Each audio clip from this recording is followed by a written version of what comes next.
Hello everyone!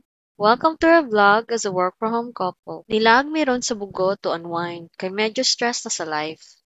We chose Bugo kay duol ra siya sa mga Sorianan sa Medellin ug Daan Bantayan, and daghan sad mga affordable hotels and pension houses diri.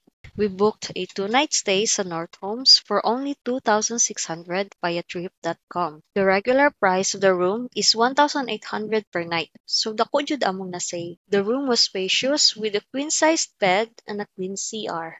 Nasad sila free gated parking lots, so safe kaayo among sakyanan. Since hapon namin naabot, we decided to explore the area. Walking distance ra jud sa among hotel ang mga pagkaunan.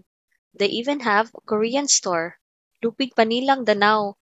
We tried their famous Korean ice cream. Medyo pricey siya pero lami jud kaayo guys. Usahay ra bitaw ni.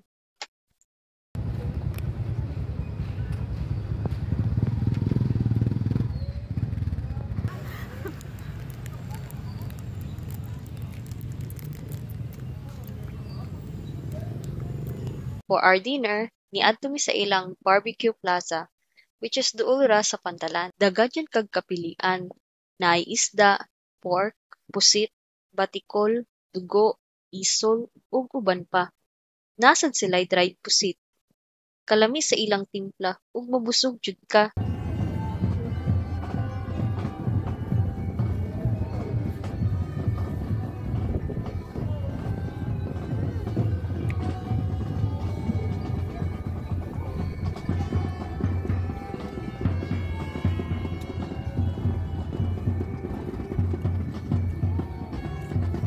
We also had the chance to catch the sunset here.